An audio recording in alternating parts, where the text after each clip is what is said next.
Graça e paz de Cristo, meus irmãos. Hoje nós estamos aqui para apresentarmos a escola bíblica com a nossa nova revista, iniciando este segundo trimestre de 2020, lições bíblicas adultos, com o tema A Igreja Eleita, redimida pelo sangue de Cristo e selada com o Espírito Santo. Você que tem a sua revista aí na sua casa, você pode nos acompanhar nessa breve reflexão dos tópicos mais importantes aqui dessa revista. E essa lição ela é baseada na epístola do apóstolo Paulo aos Efésios, né? Essa carta ela é tida como a joia da coroa das epístolas de Paulo, porque nela Paulo ele traz uma clareza muito grande acerca de Cristo como cabeça da igreja, a igreja como seu corpo unido que anda em unidade, independente de serem hebreus ou serem gentios. O povo de Deus, o povo de Cristo, ele é um só, eleito, igreja eleita na pessoa do Senhor Jesus. Hoje nós vamos ter oportunidade na lição de número 1, carta aos Efésios, saudações aos destinatários, logo a introdução, né? Compreendendo aqui o início dessa epístola. No texto áureo, Efésios 1 e 2, diz assim: a vós graça e paz da parte de Deus, nosso Pai, e do Senhor Jesus Cristo. Verdade prática, a epístola aos Efésios revela o propósito eterno de Deus para a igreja de Cristo. Aí nós temos aí a leitura diária da semana e prosseguindo aqui com a nossa revista, nós sabemos que o Senhor Jesus, ele é a nossa paz, e nessa saudação o apóstolo Paulo ele se apresenta, né? Ele sauda a igreja. E ela, na verdade prática, ela fala acerca do propósito de Deus para a igreja, né? Então, vamos ver aqui o texto áureo que se encontra na epístola de Paulo aos Efésios, capítulo de número 1, versículo 1 e 2, e Atos dos Apóstolos, capítulo de número 19, versículos de 1 ao 7. Acompanha comigo a leitura, você pode pausar o vídeo, pode abrir a sua Bíblia, ou então pode acompanhar aí com a revista, né? Efésios capítulo 1, versículo 1. Paulo, apóstolo de Jesus Cristo, pela vontade de Deus, aos santos que estão em Éfeso e fiéis em Cristo Jesus. Versículo 2. A vós graça e paz da parte de Deus, nosso Pai, e do Senhor Jesus. Atos capítulo 19, versículo 1 diz assim: e sucedeu que, enquanto Apolo estava em Corinto, Paulo, tendo passado por todas as regiões superiores, chegou a Éfeso, e, achando ali alguns discípulos, disse-lhes: recebestes vós já o Espírito Santo quando crestes? E eles disseram: nós nem ainda ouvimos que haja Espírito Santo. Versículo 3. Perguntou-lhes então: em que sois batizados então? Se eles disseram: no batismo de João. Mas Paulo disse: certamente João batizou com o batismo do arrependimento, dizendo ao povo que cresce no que após ele havia de vir, isto é, em Jesus Cristo. E os que ouviram foram batizados em nome do Senhor Jesus.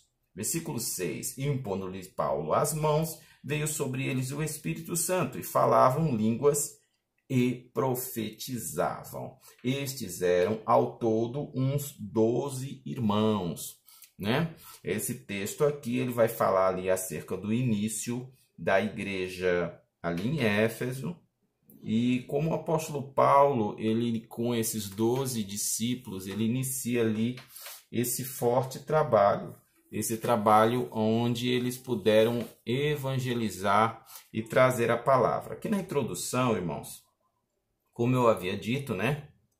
A coroa dos escritos de Paulo, alguns falam até a joia da coroa, né? Porque as epístolas de Paulo, como um todo, formam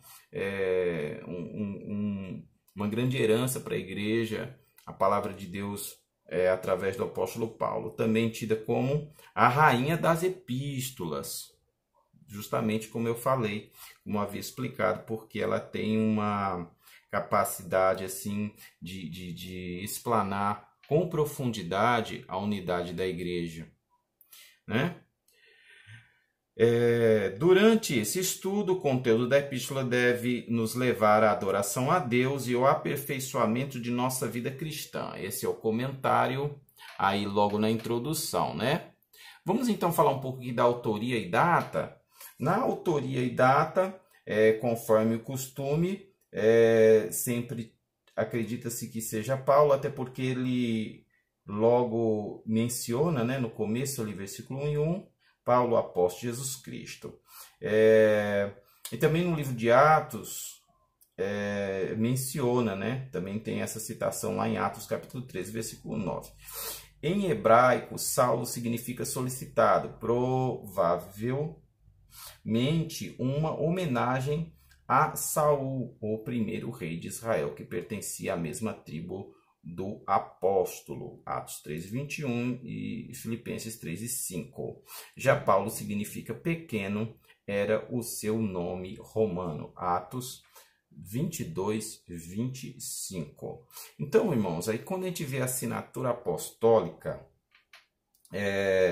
nas 13 cartas de sua autoria, o apóstolo se identifica como Paulo, nunca como Saulo, provavelmente por considerar o nome mais apropriado para evangelizar o mundo gentílico.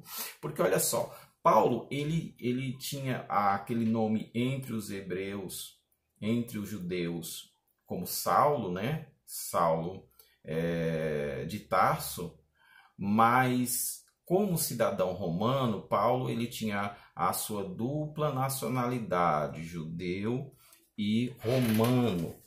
Então Paulo, ele, quando se apresentava, sempre usava o nome de Paulo. Vamos prosseguir aqui com essa reflexão. Chegamos então aqui agora no ponto, irmãos. Outro detalhe importante é a reivindicação de sua autoridade apostólica e ressalta pela vontade de Deus. Isto é, que Paulo ele não foi escolhido pelos homens como apóstolo. Ele não foi uma indicação ou não foi um sorteio, não. Paulo ele teve um chamado específico para ser chamado como nós conhecemos hoje, o apóstolo dos gentios, né? Uma coisa importante, aí nós vamos já para o tópico 3, a parte 3 do tópico 1, né? Data e autoria, a gente compreender que essa é uma epístola da prisão. A epístola foi escrita no período que Paulo se encontrava preso em Roma. Então, ela faz parte daquelas cartas em que Paulo, estando ali preso, ele escreve, né? O prisioneiro de Jesus Cristo, versículo 3, aliás, capítulo 3 e 1, preso do Senhor 4 e 1, embaixador em cadeia 6 e 20. Isto indica que era uma carta enviada do cárcere. Por essa razão, ele integra o rol de epístolas da prisão, redigida aos Efésios, aos Filipenses, aos Colossenses e a Filemon. Ali Paulo ele teve oportunidade, né, irmãos? Nós sabemos que quando Satanás ele prende Paulo, Deus permite que Paulo vá até a prisão. E na verdade, eu sempre digo isso, que ali foi um tiro no pé de Satanás, porque nós sabemos que ali Paulo ele pôde se dedicar às cartas, ele pôde ter oportunidade de se aprofundar em oração e até evangelizar aqueles homens que estavam ali, né, que o guardavam durante aquele primeiro período de prisão domiciliar, e depois ele foi levado ao cárcere propriamente dito, né?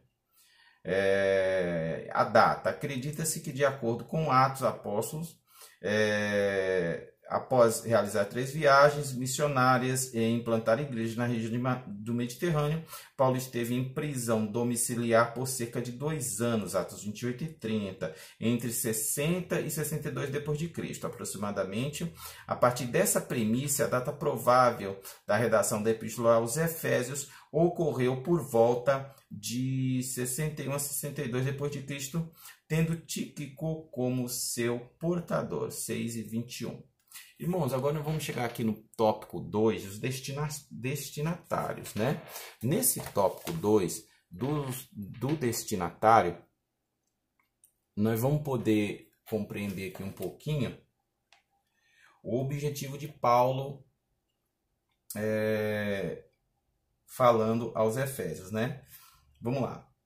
Fundada por volta de 1050 a.C., a cidade de Éfeso, irmãos, ela tinha várias características. O seu comércio, a sua grandeza, né?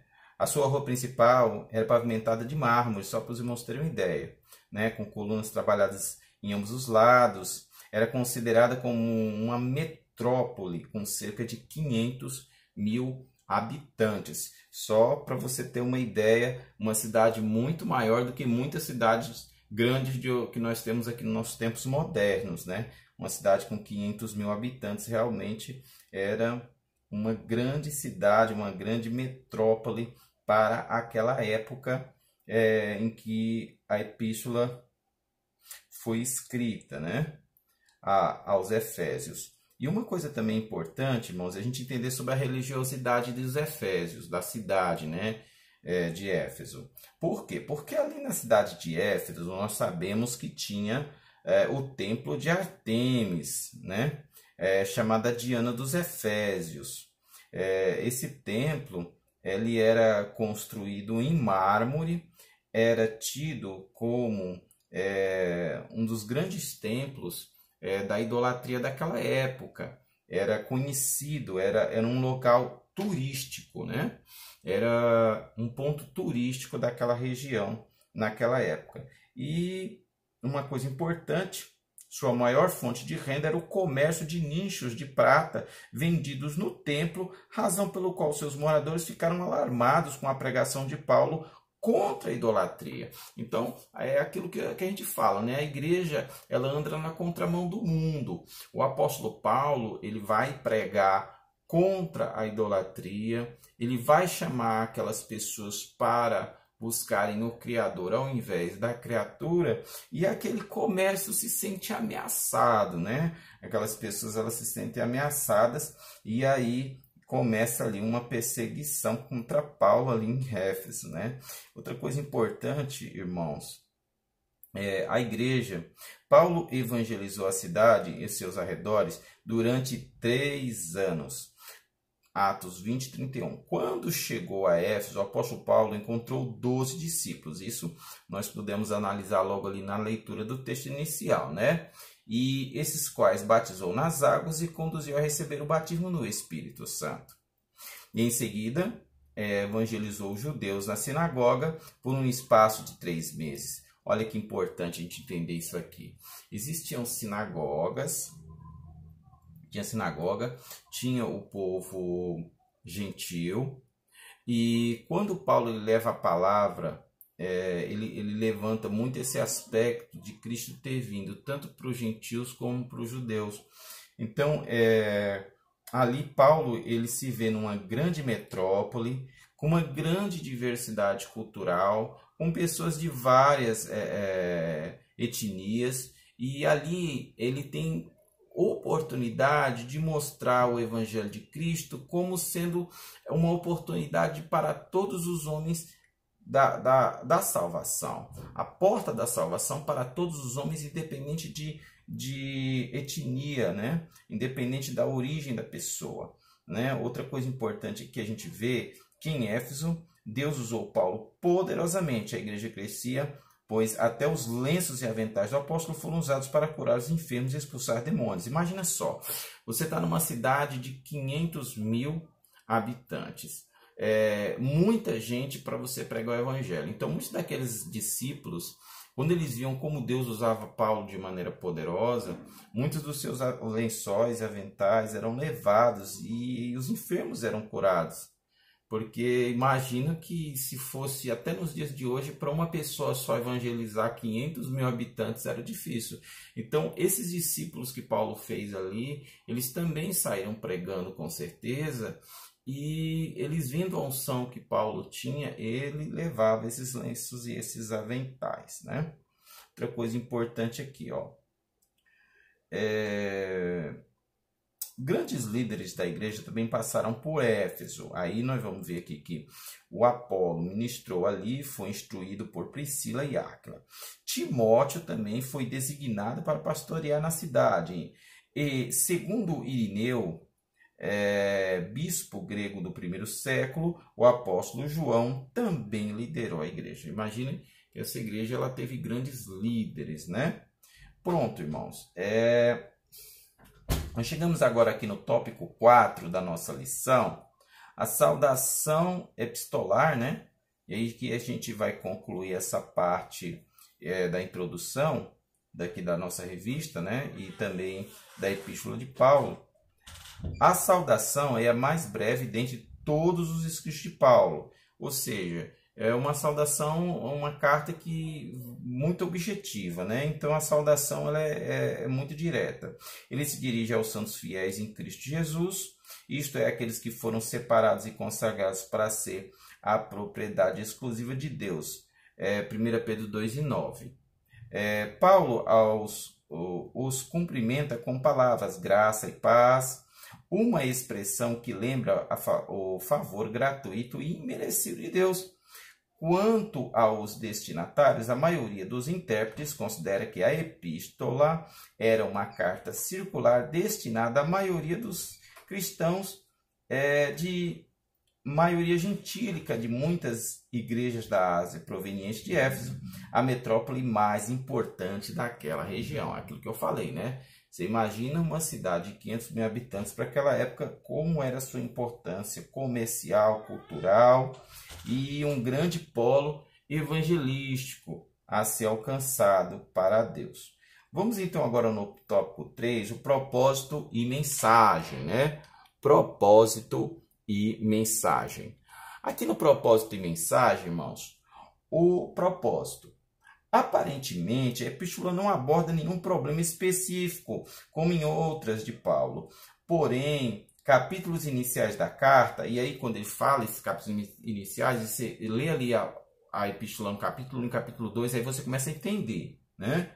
Porém, nos capítulos iniciais da carta, percebemos algumas ênfases que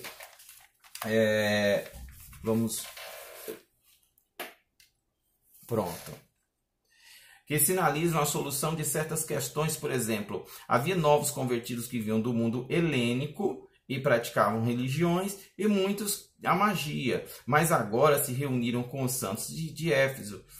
Não por acaso o apóstolo Paulo mostra àqueles crentes que Cristo está no controle do universo inteiro. Ou seja, a gente precisa entender que aquelas pessoas elas tinham uma vida totalmente sem Deus, no sentido de sua cultura, e Paulo ele vai falar que ele vai perceber o quê? Que aquele gentio, aqueles hebreus que existiam ali, os judeus, né? Eles com certeza eles tinham muita dificuldade de compreender a aproximação daquele povo gentil dentro da igreja de Éfeso. Só que Paulo, no capítulo 2, ele vai falar que dos dois povos ele fez um só. Se você ler lá o capítulo 2, a partir do versículo 11, você vai ver que a unidade do corpo de Cristo, ela é muito enfatizada ali por Paulo, né? Então também é possível perceber outro tipo de ênfase do apóstolo. O passado daqueles cristãos era marcado pela imoralidade, bebedeiras, mas uma vez salvo pela graça, e aí a graça vai ter esse papel importante de destaque para Paulo, né? Paulo ele vai destacar, eles deveriam adotar um novo estilo de vida em Cristo, abandonando a feitiçaria, a idolatria e aqueles costumes mundanos, né? Que se envolvia para os gentios, principalmente em torno da deusa Diana dos Efésios, do templo de Diana, né? A Artemis. Então vamos lá, destaque sendo uma preocupação com a unidade e paz entre judeus e gentios, porque isso, irmãos, essa unidade entre os irmãos era muito complicado. Por quê?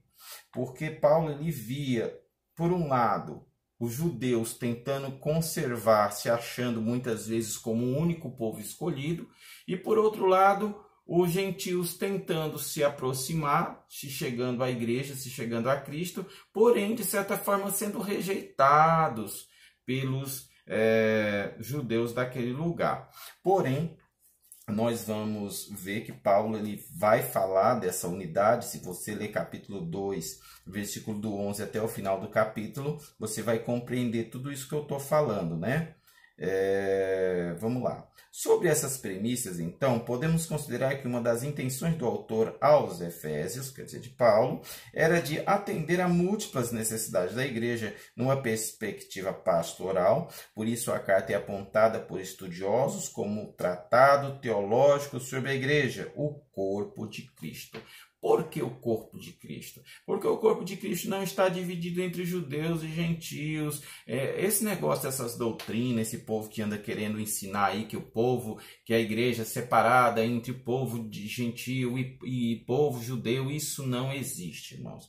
A igreja de Cristo ela é uma só, um só povo, um só corpo. Não pode haver esse tipo de divisão, esse tipo de teologia que divide a igreja. Isso não agrada a Deus. Vamos aqui no tópico 2, a mensagem. A mensagem aos Efésios gira em torno de duas temáticas: Jesus Cristo, a cabeça, né? Capítulo 1, versículo 22, 4 e 15, 5 e 23. E a igreja como corpo, 1, 23, 4, 12, 5 e 30, e o comentarista não cita aqui, mas por favor leia capítulo 2 de Efésios, versículo do 11 até o final do capítulo, ali ele vai falar tudo.